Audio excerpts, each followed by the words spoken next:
It has been more than 7 years since Florida State law professor Dan Markell was shot in his driveway outside of his Benton Hills home. After all of these years, his family will have to wait a bit longer to find out what will happen to the woman accused of putting his murder in motion. Good evening. I'm Ava Van Valen. And I'm Channing Frampton. 2 people have already been convicted in connection to Markell's murder. Luis Rivera pleaded guilty to second-degree murder in 2016, and Sigfredo Garcia sentenced to life in prison after a first-degree murder conviction in September 2019. The third player in all of this, Katherine Magbanua, whose trial ended in a deadlocked jury. Today, her retrial was delayed once again.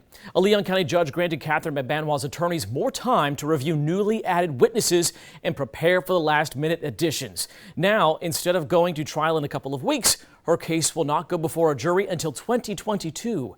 ABC 27's Jada Williams explains. It's been 5 years since Katherine Magbanua's arrest and the murder of Florida State professor Dan Markell. Since then, there's been one hung jury, multiple retrial dates pushed back, and now one last delay.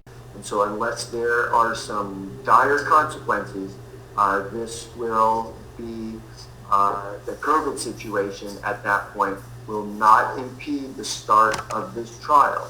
Monday, Leon County Judge Robert Wheeler agreed to push the October trial date back to February 14, 2022. Magbanua's attorneys requested the delay for 2 reasons: health concerns. This is a once-in-a-century pandemic, and you have the unique situation of the entire defense team are cancer survivors. And a need for more time. Already made clear, I am granting this motion based on the legal reasons set forth by the defense. And the COVID issue really are moot at this point, although it does give some time here for that. The legal reasons include allowing Magbanua's team time to prepare for witnesses the state introduced late. Chris DeCosta is one of the attorneys representing her. God forbid there's something that witness has that shows that Ms. Magbanua is innocent or that there is an alternate theory.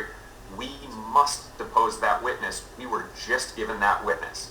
A concern that Assistant State Attorney Georgia Kappelman pushed back on. Most of the witnesses that are being complained about are either very minor witnesses or are not being used. If the defense still would like to depose. Magbanua's attorneys also requested the judge disqualify one of the key witnesses from the last trial, Tallahassee Police Sergeant Chris Corbett.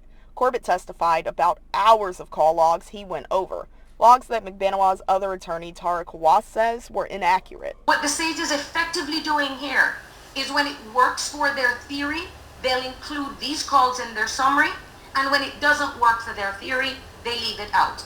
Claims Judge Wheeler says are not strong enough to cut Corbett out. The court is going to find that there is no evidence of any substantial misconduct here.